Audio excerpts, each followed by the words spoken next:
Hey you guys, we're back for another video, and today we're doing Love and Marriage Bootcamp Season 15 Episode 1 Hip Hop Edition.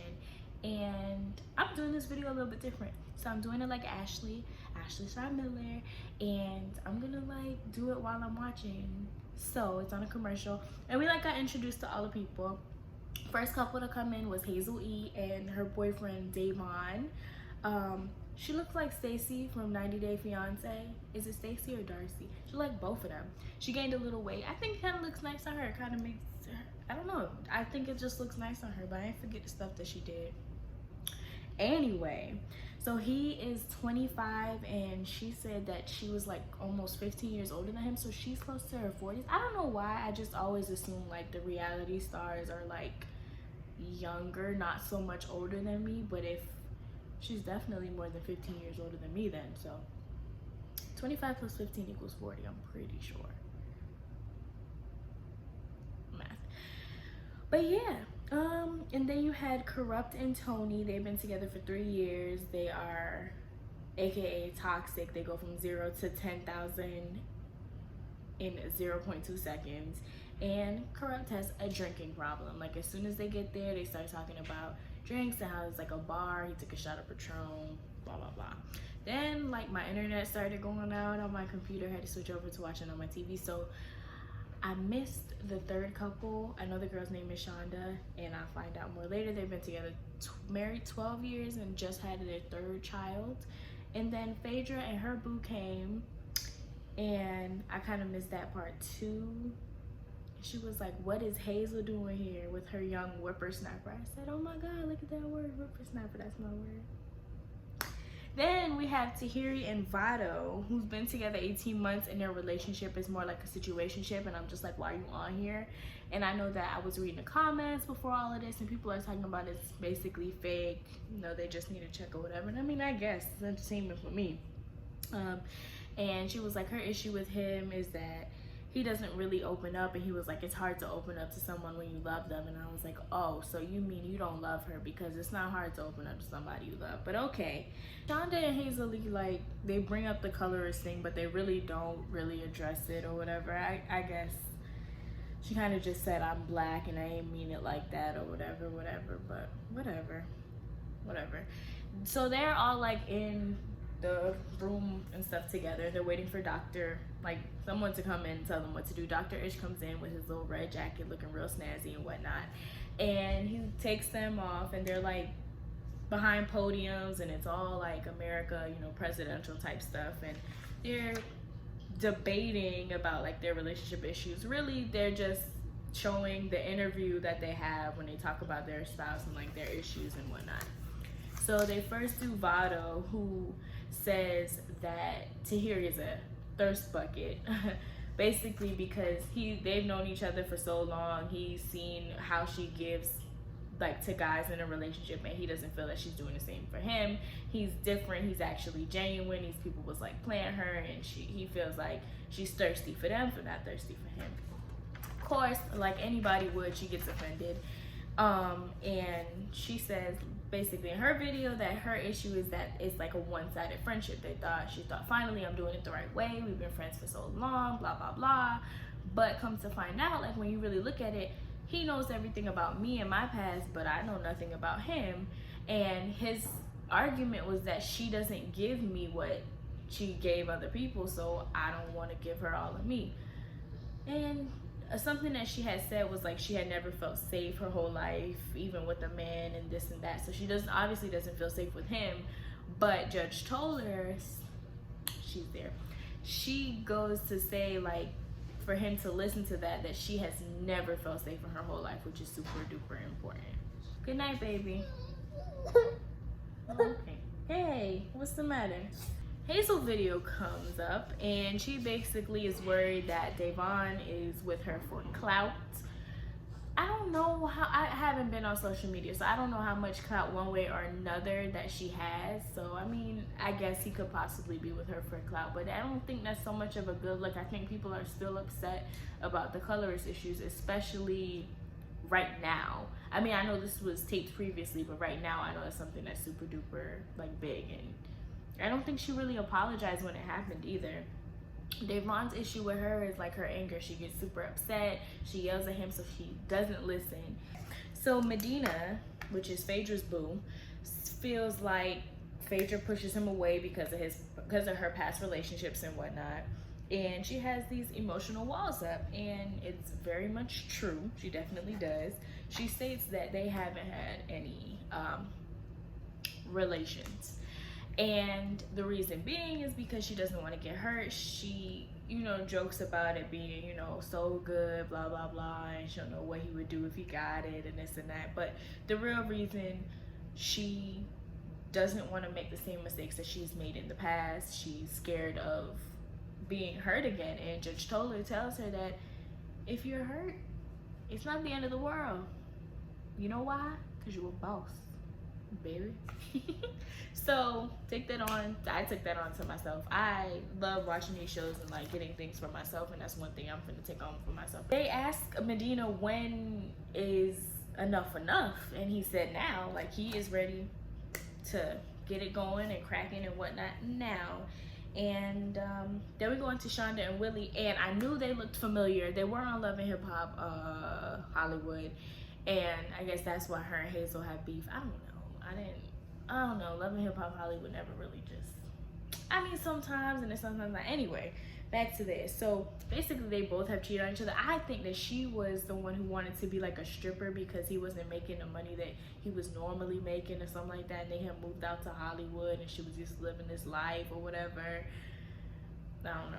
Anyway, so they both have cheated on each other, and I think he's cheated more times or more frequently. She's probably cheated less, something like that, because we narrow in on him cheating. And he says that he doesn't like the way that she talks to him, and he doesn't feel comfortable coming home and speaking to her about his issues and stuff like that. And I don't know if he cheats like emotionally and sexually, or if he just cheats sexually and it's just to let his whatever frustrations out. So I think that's something important too. Like, if you're emotionally cheating, like, that's crazy, because now you're going to somebody else because you feel like you can't come to me, and it's just, that's a lot. Yeah, but he'd rather be out than be home, because he feels like when he brings her problems or issues that he's dealing with, she just brings negativity. So basically he doesn't feel appreciated and heard, and she doesn't feel secure. He calls her names, the B word, calls her a hoe and a bad mom and stuff like that. And I know that bad mom thing hurts. But yeah. Then we get on to Tony and Corrupt. And Tony's issue is that he has anger issues, and they are elevated, as most would think, with drinking. And in this scene, or at this part, he was clearly drunk. His response to her saying, like she had said in it, she doesn't know if she can continue doing this, if she wants this in her life. He said, well, do you want it in your life? And she said no. And he said like, beat it or something like that. And it's like, he took it defensive, like, I don't want you in my life. And that's not what she's saying. What she's saying is, I want you, the person I know, and that's Ricardo. That person is different from Corrupt. That person is different from the person who drinks and all that. And she wants Ricardo. She loves Ricardo, but Ricardo's not there no more. And I need you to rein it in. Come on, because I love you. Do you love me enough? Do you love yourself enough to get a hold of your drinking problem? And his response after that was like, something about like cheating and stuff like that they had brought up, and he was like, he's 46-year-old, he can go out and do all that, but he doesn't, because he doesn't want to be with no kids and his peen like fall off or whatever and stuff happens. I said, no, you did not just say, like, okay, clearly you have a problem, and we're letting it all out the first episode. We're not even holding back nothing. And he was just going off about how he loves his peen and this and that. And I'm like, no, oh my God. And you just feel embarrassed, and you want to help because you know that there is some type of trauma or something that has happened. And I hope that throughout this process he can get over it and they can work it out, because it seems like her only issue is really cheating and anger, and he says he doesn't cheat anymore. We'll see. We'll definitely see. So they didn't show Corrupt's confessional thingy in the beginning, and clearly he's drunk there too, and he's talking about how, you know, you can't control me, and if you don't, you know, this is who I am, and if you're not with it, then that be it, just get off, let me do me, blah blah blah, basically, and that he loves himself more than anything. And that, I don't know, I thought that was hurtful, because just before, when she had said, you know, about his anger, he was like, you know, I love you more than anything, I love you more than myself. And it kind of like, he just seems to throw words, especially when he's drunk. And you know how they say, like, you know, when you're drunk you tend to tell the truth. I don't think that's necessarily the case all the time, and I don't think that's necessarily the case here. I think, I don't know if maybe it is the truth and he just doesn't know, or is that word vomit, or maybe he was telling the truth when he said he loves himself more than anything, and he was, you know, trying to make it look right or nice in front of Tony and everybody else watching, when he said, you know, I love you more than anything. Everybody, their rooms. So Corrupt and Tony are explosive energy, and their room is like volcanoes and lava, fire. It's dark. It was really, really nice. I would have loved a room like that personally, but I understood like the whole reasoning behind it, and I think it was beautiful, to be honest. And I know that's not their intentions, to make you feel uncomfortable. I don't know how you can really make, you know, anger, like express anger the way some of the other couples were able to have like their issues expressed. Like Cheers of the House was Shonda and Willie, and it was text messages like on the walls. Their comforter like had text between Willie and the girls that he was cheating with on top, like above where they lay their head and everything, panties and bras and all that. And I was like, oh no, you know, like that's just, it's such, the fact that it's such a constant reminder, the fact that it's such like a constant reminder. And I get it, because now you're going to have to face it, because you know, when you like, at least for me, I can definitely relate. Like, there's been an issue when I get mad about something that has nothing to do with the issue, but then we arguing about it, and then the issue comes up because you dance around and you never really figured it out. So I get it, but that would have been hard to see, like very hard to see. Then the directors of baggage goes to Tahiri and Vado, and it's like an airport. There's baggage everywhere, like luggage and everything like that. Vado does not like it. Was like, no, that's not what I was trying to do. Basically saying like he doesn't want to confront whatever baggage it is that he does have.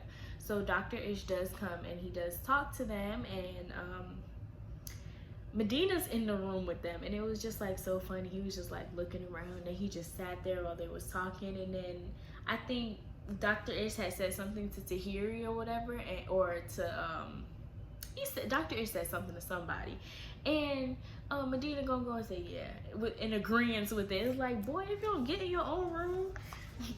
But yeah, Vado did not want to do it, and Dr. Ish was talking about, you know, you have to face your baggage and your insecurities, and he was like, nah, I don't got no insecurities. And then that's just like, yes you do, you told us. Basically, like, without saying the word insecure, all the issues that you have, the fact that you're jealous of her, you worry about her being with dudes and all of that, that's an insecurity. And it doesn't, and he had to explain to him, like, it doesn't make you less of a man to have an insecurity. Everybody has insecurities about one thing or another. And then the Department of Injustice was Hazel E. and I think I remember his name, is so close to my boyfriend's, Devon. And basically the room was like, had like kid toys or whatever, like airplanes and dinosaurs and stuff like that. But mostly it had like pictures of Hazel E. with Devon in the background, but it was like blurred. Everything was about her. It's all about her, very self-absorbed. And then the FBI, the Federal Bureau of Imperfections, which was Phaedra and Medina, was like a pink princess room, like any room a girly girl, like as a child would have wanted, but everything was broken. It's basically like, you're this princess, you're dainty, you're this on the outside, but you're broken on the inside, and it's going to come through. So Dr. Ish did come in there and like talk to them about that after he left Vado and Tahiri, and they also kicked out Medina, like, get in your room. It was funny. I was like, what the heck is he doing there? And then in the confessional, Phaedra was like going in on him. It was funny. Not going in like arguing, but just going in like making jokes and stuff like that. So Dr. Ish told Phaedra something important. He was like, don't make your fear of being hurt his problem, because it's not.